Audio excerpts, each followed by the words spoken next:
Hal-hazırda asfaltlaşma işləri yekunlaşır və işlandırma işi də sürətlə davam etdirilir. Ağcabədinin ən böyük və ən çox istifadə olunan mərkəzi yol xətlərindən biri olan Şəhid Milli Qəhrəman Namiq Abdullayev adını daşıyan küçədə uzun illərdir mövcud olan köhnə işıqlandırma sistemi artıq yenilənir. Ağcabədi rayon icra hakimiyyətinin başçısı Rafil Hüseynovun təşəbbüsü ilə köhnə elektrik dirəkləri sökülərək daha dayanıqlı və təhlükəsiz yeni direklərlə əvəz olunub. Bu addım həm küçənin ümumi görünüşünü yaxşılaşdırıb, həm də sakinlərin gecə saatlarında təhlükəsiz və rahat hərəkətini təmin edib.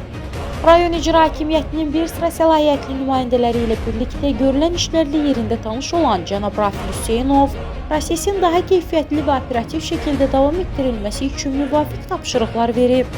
Təxminən 7000-ə yaxın əhalinin yaşadığı bu ərazidə 5 kilometrə yaxın yolun tam işıqlandırılması sakinlər tərəfindən xüsusi məmnunluqla qarşılanıb.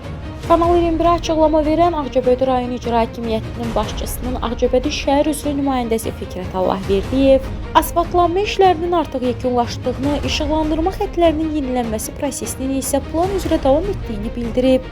Hörmətli izləyicilər, hal-hazırda gördüyünüz kimi Ağcabədi rayon Namiq Abdullayev küçəsindəyik. Allah rəhmət eləsin, şəhid Namiq Abdullayev küçəsi Ağcabədi rayon mərkəzi küçələrindən biridir. Gördüyünüz kimi bu küçədə 7000 əhali yaşayır, böyük də bir küçədir.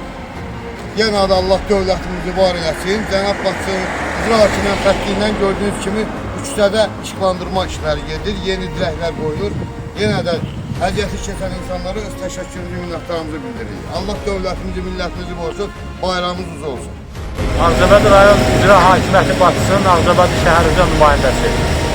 Bugün bildiyiniz kimi Ağcabədi şəhərində həm şəhərin daxili küçələrin asfaltlaşma işləri yekunlaşmaq üzrədir və eyni zamanda paralel olaraq şəhərdə 350-yə yaxın işıqlandırma dirəyi quraşdırılır və bu bizim Ağcabədi şəhərinin hardasa 20 kilometr işıqlandırma dirəkləri təmin edəcəkdir.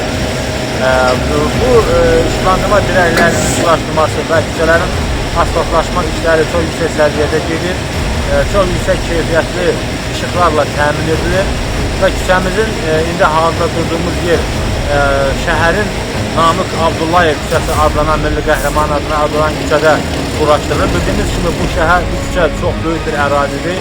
Bu küçədə hardasa 7000-ə yaxın əhali yaşayır. Bu da çox böyük rəqəmdir. Yəni elə şəhərlər var ki, onun əhalisinə bərabərdir, böyük küçədir və biz nəzərə aldıq ki, bir ildə bu layihədə həmin bu küçəni də işıqlandıraq. Hal-hazırda asfaltlaşma işləri yekunlaşır və işıqlandırma işi də sürətlə davam etdirilir.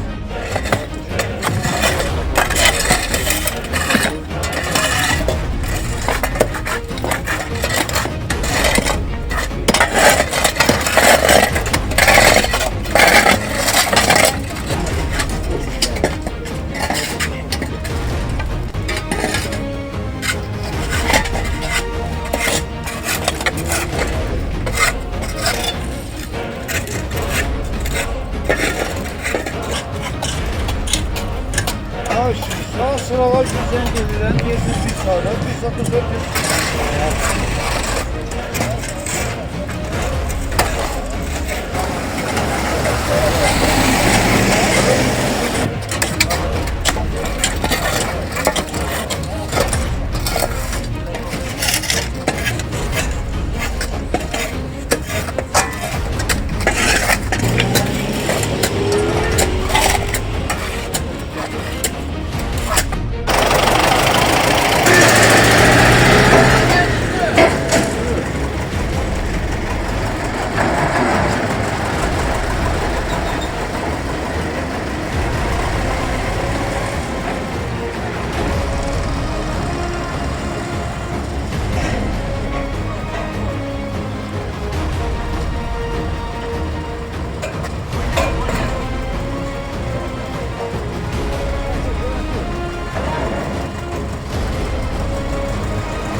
Yandı hafif. Ulan.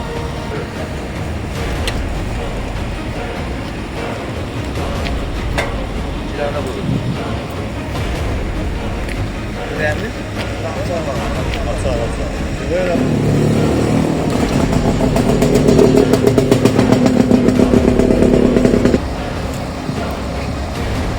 Bu başka yani hala o şeyle bağlıyorsun. Hani orada bir sulamatın boyunca haralan.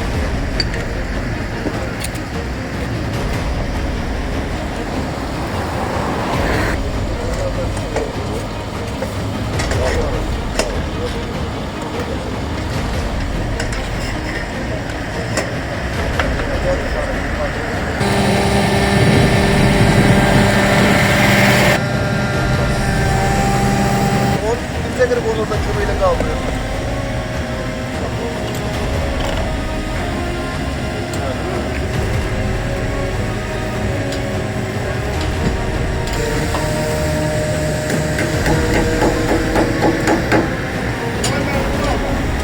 Beyler, değer kırılabilir.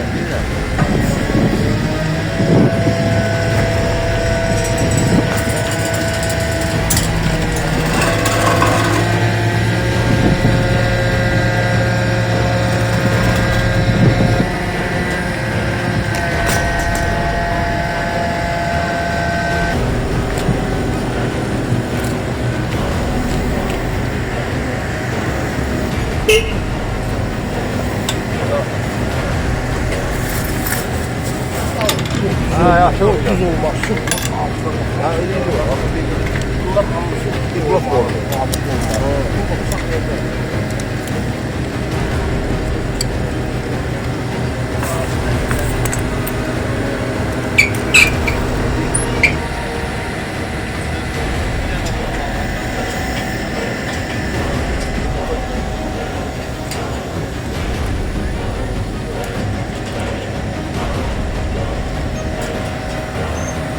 Yaptım şeyler. 20 metre bir, 20 metre bir vurmuş da.